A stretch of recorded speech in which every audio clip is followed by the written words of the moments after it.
Alors, on va commencer par la cueillette de la plante, première étape. Et pour la cueillette, Maxime Perrin n'a pas besoin d'aller très loin. Donc aujourd'hui, nous allons faire une teinture à base de feuilles de figuier.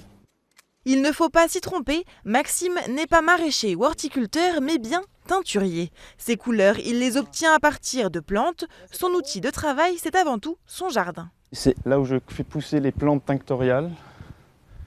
Donc j'ai du coréopsis, voilà, qui donne un bel orangé. Donc on peut aussi teindre avec les feuilles de pêcher, qui donnent également un beau jaune. Ces matières premières, il les trouve aussi dans la forêt et toutes terminent de la même manière dans la marmite. On a cueilli les feuilles de figuier, on les fait cuire bouillir très fort, histoire d'obtenir notre décoction de plantes, ce qui va nous permettre, après d'être filtré, de mettre la laine dedans et d'obtenir notre teinture. Durant sa toute première vie, Maxime travaillait dans le monde du spectacle, mais un beau jour, tout a commencé un peu comme aujourd'hui, avec des feuilles de figuier. Il y avait un jardin ouvrier à Cronenbourg, quand j'habitais à Strasbourg. Et un soir, ma femme est rentrée du travail en disant « J'ai trouvé un livre, on peut teindre avec des plantes !»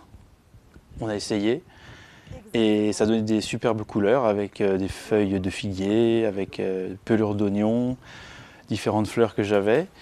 Et c'est de là qu'est partie l'idée de pourquoi pas faire des plus grandes quantités. C'est un métier qui n'est pas commun du tout. C'est ce qui m'a beaucoup plu dans cette démarche. Donc j'ai commencé en 2017 quand je suis arrivé à Rosheim et du coup la maison a fait que je pouvais exercer ce métier.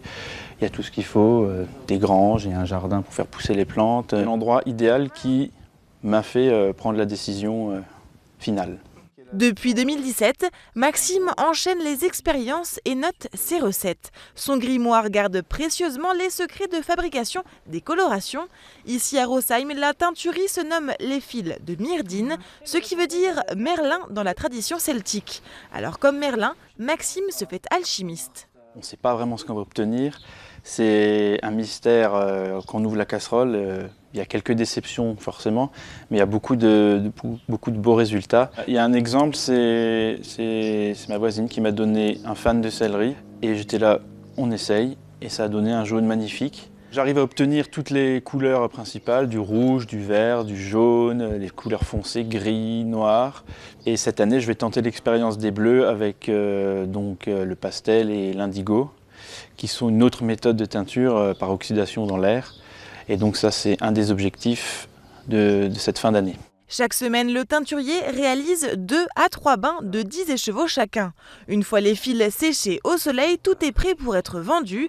La laine, il la fait venir du sud-ouest de la France, faute de filature en Alsace. Mais le mohair, quant à lui, est bien local.